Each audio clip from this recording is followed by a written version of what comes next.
Bonjour à tous, nous nous retrouvons aujourd'hui pour le 4e épisode qui concerne la règle numéro 4 relative aux 20 règles d'or pour éviter les explosions de bouteilles de gaz. La règle d'or numéro 4 d'aujourd'hui concerne la date limite de qualification et validité d'une bouteille de gaz. Effectivement, une bouteille de gaz a une date limite de qualification et de validité qui permet de garantir durant cette période que cette bouteille est conforme aux normes d'usage. Chez son revendeur de bouteilles de gaz, Digbeu refuse de prendre celle portant le marquage en peinture 18 inscrit dans un cercle. Il décide en plus d'appeler le numéro vert 1699 pour joindre les autorités et la brigade. Il s'agit donc de Digbeu qui va chez son revendeur de bouteilles et parmi toutes les bouteilles disponibles, on lui propose une sur laquelle est inscrit 18 dans un cercle en peinture et il refuse de prendre cette bouteille et en plus il décide d'appeler les autorités au numéro 1699. Alors, nous allons nous poser des questions pour savoir pourquoi Digbeu agit ainsi.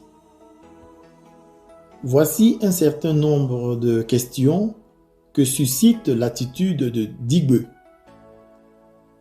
Que signifie le nom B6, B12 ou B28 donné aux bouteilles de gaz?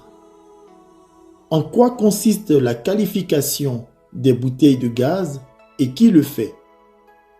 Suivant quelles normes sont-elles fabriquées, ces bouteilles? Suivant quelles normes elles sont fabriquées?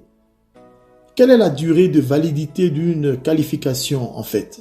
Quand on parle de qualification d'une bouteille, ça dure combien de temps de validité? Et enfin, que signifie alors ce marquage 18 inscrit dans un cercle en peinture qui crée problème à Digbeu pendant que nous sommes en 2016? Les bouteilles sont communément appelées B6, B12 ou B28 pour des raisons tout à fait simples. Le B signifie butane, pour dire qu'il y a du butane dans la bouteille, et le 6 c'est pour dire qu'il y a 6 kg de butane. Le B12 c'est pour dire B qu'il y a du butane, mais il y a 12,5 kg de butane.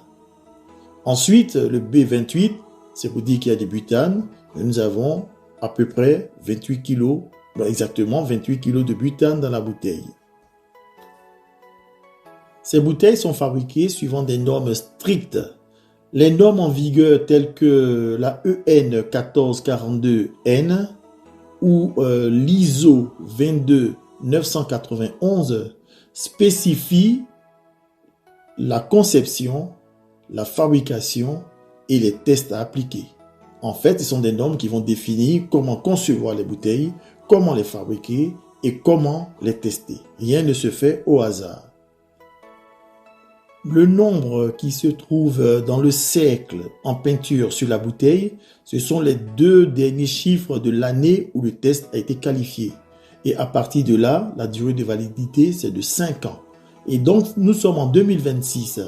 Une bouteille qui porte le marquage 18 veut dire qu'elle a été qualifiée en 2018 et donc en 2023, elle devait être requalifiée alors qu'elle porte toujours l'inscription 18. Ça veut dire que Digbeu a raison de ne pas la prendre. Il va la signaler pour que les services compétents viennent la prendre. Depuis 2023 donc, cette bouteille circule dangereusement et subit des transvasements dans des réseaux clandestins. Faisons tous attention au marquage inscrit sur la bouteille et n'hésitons pas à dénoncer ce type de fraude ou ces bouteilles hors délai de qualification pour qu'elles retournent au centre emplisseur agréé où elles vont subir les tests d'étanchéité et de résistance mécanique reconnus par les normes internationales pour notre sécurité. Car L'utilisation d'une bouteille de gaz commence par savoir choisir sa bouteille. Bien avant d'arriver au centre emplisseur, qui est le lieu où l'on met le butane sous forme liquide dans la bouteille, celle-ci subit une série de tests rigoureux chez le fabricant dont le nom est gravé dans le métal de la bouteille afin qu'il soit identifié. Quelques tests de sécurité faits sur les bouteilles de gaz sont donc requis par les normes internationales. Ce qui fait que l'explosion d'une bouteille de gaz, même si elle est rare, elle peut se produire dans certaines conditions extrêmes. Par exemple, si la température à l'intérieur de la bouteille atteint le butane à une température de 490 degrés, le butane auto-explose immédiatement et en explosant, il explose la bouteille. Alors, avant d'être livrée, la bouteille va subir une série de tests pour garantir qu'avant d'être livrée au centre emplisseur, cette bouteille est intègre. Premièrement, il y a un test d'étanchéité et de détection de fuite qui se fait soit par laser, soit par application d'une mousse, ou bien l'on plonge la bouteille dans un liquide adéquat. Une deuxième série de tests est l'épreuve hydraulique de démonstration d'intégrité mécanique qui permet de vérifier que la bouteille étant sous pression, elle résiste. Ensuite, nous avons un test de résistance à l'exposition prolongée au feu.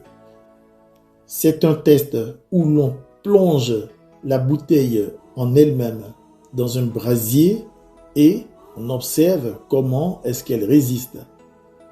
Ensuite, nous avons un test d'intégrité de résistance extrême à l'éclatement, où lorsqu'on applique plusieurs efforts multiformes sur la bouteille et on voit jusqu'à quel point elle résiste. Nous avons aussi l'épreuve de résistance de pénétration au tir de balles réelles qui sont effectuées sur la bouteille et l'on voit comment son corps résiste. Une fois que ces tests sont jugés satisfaisants, alors la bouteille est déclarée conforme pour être livrée aux différents centres emplisseurs. Dans ceux-ci, d'autres séries de tests seront faits. Lorsque l'on se tient loin de ces conditions extrêmes, il n'y a aucun risque que la bouteille de gaz explose. Nous espérons que ces conseils vous aideront à protéger votre famille, vous-même et votre maison. Demain, découvrez la prochaine règle d'or pour éviter les explosions de bouteilles de gaz butane.